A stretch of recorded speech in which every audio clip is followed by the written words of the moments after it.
కావాల్సిన పదార్థాలన్నీ రెడీగా ఉన్నాయి. ఏంటి చూసిన తర్వాత ఇక్కడ ఎక్కడ మామిడికాయ పచ్చడి కనిపించట్లేదు అనుకుంటున్నారా? మామిడికాయ, ఆవ పెట్టిన మామిడికాయ అన్నం మనం తయారు చేస్తున్నాం. సేమ్ మనం పచ్చడి తింటే ఏ ఫ్లేవర్ ఎలా ఉంటుందో అలా అన్నమాట. సింపుల్ గా, ఇంకా కొంచెం టైం ఉంది కదా మనకి మామిడికాయలు వచ్చి ఆవకాయ పెట్టుకునేంత వరకు టేస్ట్ మిస్ అవ్వకూడదు కదా. సో అందుకని చక్కగా ఇప్పుడు మనం చేస్తున్న ఆవ పెట్టిన మామిడికాయ అన్నంని ట్రై చేయండి, డెఫినెట్ గా మీకు నచ్చుతుంది. అయితే ఇక్కడ మన దగ్గర ఉన్నవి తెల్ల ఆవాలు అంటాం. మనకి 2 రకాలుగా ఆవాలు దొరుకుతాయి. ఇవేమో నల్ల ఆవాలు, ఇవి తెల్ల ఆవాలు. ఇవి చాలా చాలా బాగుంటాయండి. నీళ్ళల్లో వేసి నేను సోక్ చేశాను 1 గంట సేపు. మిక్సీ జార్ తీసుకొని ఇందులో ఒక 2 లేదా 3 పచ్చిమిర్చి వేసుకొని నానబెట్టుకున్న తెల్ల ఆవాలు, ఒకేసారి ఎక్కువ వాటర్ వేస్తే సరిగా మెదగదు, కొంచెం తీసేద్దాం. ఇప్పుడు ఇందులో కొంచెం ఉప్పు వేసుకుందాం.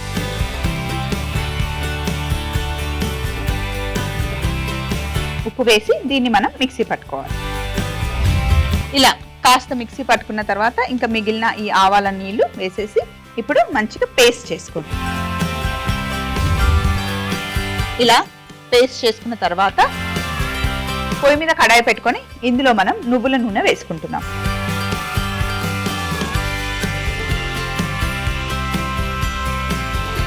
నూనె కాస్త వేడెక్కిన తర్వాత ఇప్పుడు ఇందులో కొన్ని ఆవాలు,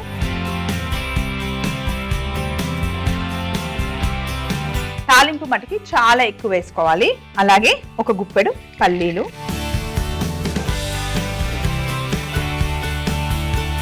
శ్రీరామనవమి రోజు మనకి పానకం పంచుతారు కదండి. ఈ రోజు నుండి ఎండలు బాగా ముదురుతాయి అన్నమాట. సో పానకం తాగడం వల్ల వంటికి చలవ చేస్తుంది. నానబెట్టిన బెల్లంలో మిరియాలు, ఇలాచీలు, కొంచెం సొంటి పొడి కూడా వేసి బాగా కలుపుకొని అది మనం తాగితే, ఇంకా చల్లగా అయితే కనుక చాలా బాగుంటుంది.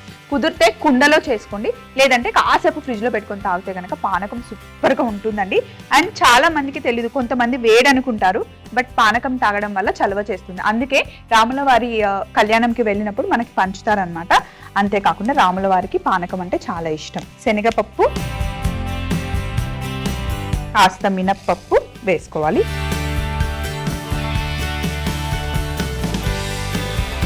నేను జానకి రాముడు సిరీస్ చూసినప్పుడు అందులో పానకం గురించి ఎక్స్పెషల్లీ చెప్తారనమాట. రాముల వారు, సీతమ్మ, అలాగే లక్ష్మణుడు అడవిలో తిరిగినప్పుడు ఎక్కడికి వెళ్ళినా పానకం ఇచ్చేవారంట. ఎందుకంటే రాముల వారికి చాలా ఇష్టం.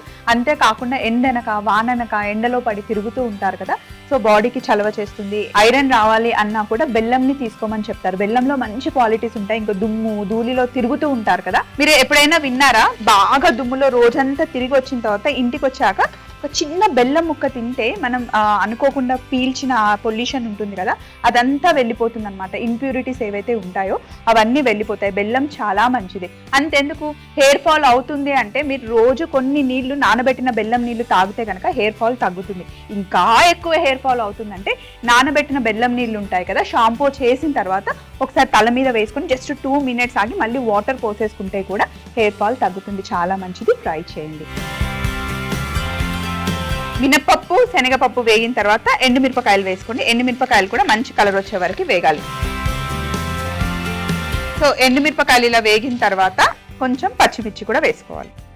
మనం రోజంతా దుమ్ములో తిరిగి వచ్చిన తర్వాత నేను బెల్లం ముక్క తినమన్నాను కదా, అయితే ఇండస్ట్రీలో ఏదైనా ఫిలిం షూటింగ్ జరిగినప్పుడు బాగా దుమ్ములో ఫైట్స్ చేస్తారు కదండి, బాగా పెద్ద పెద్ద ఫైట్ సీన్స్ చేస్తారు కదా, షూటింగ్ ప్యాకప్ అయిన తర్వాత కూడా కొంచెం బెల్లం ముక్క ఇస్తారు. ఎందుకంటే ఆ దుమ్ములో రోజంతా వర్క్ చేస్తారు కదా, సో ఎలాంటి ఎఫెక్ట్ అవ్వకుండా ఉండడానికి బెల్లం ముక్క ఇస్తారు. ఇది చాలా మందికి తెలీదు, బట్ చాలా మంచిది, ట్రై చేయండి. బెల్లం ముక్క తింటే మంచిది. కాకపోతే తీసుకునే బెల్లం మంచి బెల్లం అయి ఉండాలి, కలర్ వేసిన బెల్లం కాకుండా, చక్కెర కాకుండా. పచ్చిమిర్చి వేగిన తర్వాత కరివేపాకు,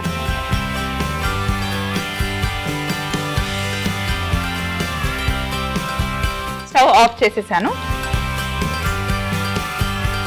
ఇప్పుడు ఇందులో కొంచెం పసుపు, ఇంగువ,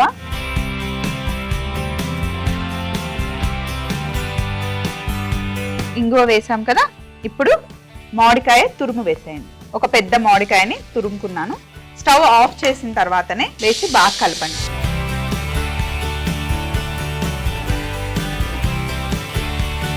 కాస్త వేడిగా ఉన్నప్పుడే ఇందులో మనం మిక్సీ చేసుకున్న ఆవ పేస్ట్ వేసేయండి.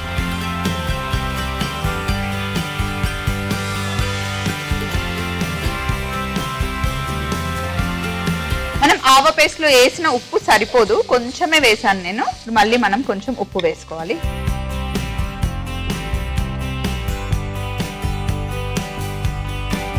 ఇంకా కొద్దిగా ఉప్పు పడుతుంది మనకి. మామిడికాయకి పేస్ట్కి సరిపడా ఉప్పు వేసేసుకొని బాగా మిక్స్ చేసేసుకోండి. ఇప్పుడు మనం చేస్తున్న ఆవ పెట్టిన మామిడికాయ అన్నంకి పుల్లగా ఉన్న మామిడికాయ అయితేనే బాగుంటుంది. సో ఇక్కడ మనం తాలింపు చేసి పెట్టుకున్నాం కదా, మామిడికాయ అంతా వేసి చక్కగా ఇందాకనే వండి పెట్టుకున్నాను రైస్. చల్లగా అవ్వాలి, పొడి పొడిగా ఉండాలన్నమాట. ఇక్కడ మనం చేసుకున్న తాలింపు చల్లగా అయిపోయింది, రైస్ కూడా చల్లగా ఉంది. ఇప్పుడు ఎంత రైస్ పడుతుందో అంతే తాలింపు. మిగతా తాలింపుని మీరు ఫ్రిడ్జ్ లో పెట్టుకోవచ్చు, చక్కగా 15-20 రోజులు హ్యాపీగా ఎంజాయ్ చేయొచ్చు. రైస్ అంతా వేసేయండి. మామూలు రెగ్యులర్ సోనా మసూరి రైసే నేను వాడుతున్నాను. సో ఇప్పుడు మొత్తం మంచిగా మిక్స్ చేసుకోండి. ఫస్ట్ మనకి కొంచెం తాలింపు ఎక్కువగానే అనిపిస్తుంది, తడి తడిగా తేమగా ఉంటుంది. కానీ కొంచెం టైం తీసుకున్న తర్వాత పొడి పొడిగా అయిపోతుంది, సేమ్ పులిహోర లానే.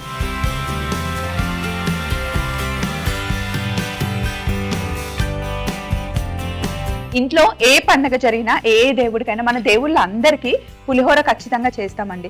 అమ్మ, అత్తమ్మ, నానమ్మ, అమ్మమ్మలు ఎవరైనా సరే పండగ రాగానే నువ్వు పులిహోర, గారెలు, దద్దోజనం, అంతే పొంగల్ చేస్తావు, ఇంకేం చెయ్యరు అని అంటూ ఉంటాం. కానీ నిజంగా ఊహించుకోండి ఒకసారి, ఒక్క పండగ కన్నా మనం పులిహోర చేసుకోకుండా, గారెలు చేసుకోకుండా, ఇంకా మనం పొంగల్ చేసుకోకుండా అసలు పండగ బాగుంటుందా అండి? మనకే నచ్చుతుందా? ఆ తృప్తే ఉండదు కదా. నిజంగా మనం చేసే ప్రసాదాలు కరెక్ట్ వేలో చేసుకుంటే చాలా హెల్దీ రెసిపీస్ అండి. టేస్టీ రెసిపీస్, హెల్దీ రెసిపీస్, ఏదైనా సరే కరెక్ట్ మోతాదులో చేస్తే చాలా బాగుంటుంది. చిన్నప్పుడు మా నాన్నమ్మ ఎప్పుడు ఒక విషయం చెప్పేదన్నమాట. మనం అంటూ ఉంటాం కదా, ఇది తినొద్దు, అది తినొద్దు, ఇది తినడం మంచిది కాదు, అది తినడం మంచిది కాదు అని. మా నాన్నమ్మ ఏం చెప్పేదంటే, ఏదైనా సరే మితం తప్పితే అమృతమైన విషమే. కరెక్ట్ మోతాదులో మనం ఎంత తినాలో అంతే క్వాంటిటీలో తింటే ఏదైనా మంచిదే అండి. సో మనం చేసుకునే రెసిపీస్ ఏవైనా సరే కరెక్ట్ రెసిపీలో, కరెక్ట్ ప్రాసెస్లో చేసుకుంటే బాగుంటుంది. ముఖ్యంగా ప్రసాదాల విషయానికి, పులిహోర విషయానికి వస్తే కనుక మీరు మామిడికాయ పులిహోర తీసుకున్నారనుకోండి, ఇందులో మంచి సి విటమిన్ ఉంటుంది మనకి. అలాగే మనం పల్లీలు వేసుకుంటాం. పల్లీల్ని కొంచెం నూనెలో మనం రోస్ట్ చేస్తాం, చాలా టేస్టీగా ఉంటాయి అండ్ ప్రోటీన్ వచ్చేస్తుంది.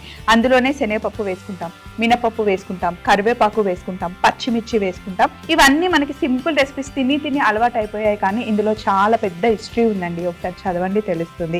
సో మనం చక్కగా చేసేసుకున్నాం ఆవ పెట్టిన మామిడికాయ అన్నం. ఎంత కలర్ఫుల్ గా ఉందో అంతే టేస్టీగా ఉంటుంది.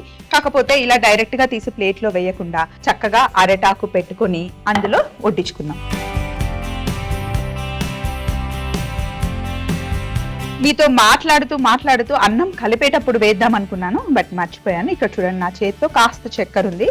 ఇది మటుకి మనం లాస్ట్ లో యాడ్ చేసుకోవాలి. ఎందుకు వేస్తున్నాం స్వప్న అంటే, పుల్లటి మామిడికాయ తీసుకున్నాం కదండి, అందులో మనం ఆవ పిండి వేసాం, మిక్సీ పట్టి వేసుకున్నాం, నువ్వుల నూనెతో చక్కగా మనం తాలింపు చేసుకున్నాం. కొంచెం ఆ చక్కెర వేస్తే ఆ తీపి కొంచెం తగులుతూ లైట్ గా ఆ పులుపుదనంతో కాంబినేషన్ చాలా బాగుంటుంది. మనం రెగ్యులర్ గా చింతపండు పులిహోర చేసినప్పుడు కొంచెం బెల్లం ముక్క వేస్తాం, ఎందుకంటే రుచిని పెంచడం కోసం. సో ఇప్పుడు ఇది కూడా కైండ్ ఆఫ్ పులిహోరనే కాబట్టి కొంచెం ఆ చక్కెర వేస్తే రుచి చాలా బాగుంటుంది. చూడండి. సో ఇప్పుడు మళ్ళీ ఒక్కసారి మిక్స్ చేద్దాం. ఆవ పెట్టిన మామిడికాయ అన్నం రెడీ అయిపోయింది. అరిటాకు వేసి పెట్టాను బౌల్లో, ఇందులోకి తీసేసుకుందాం.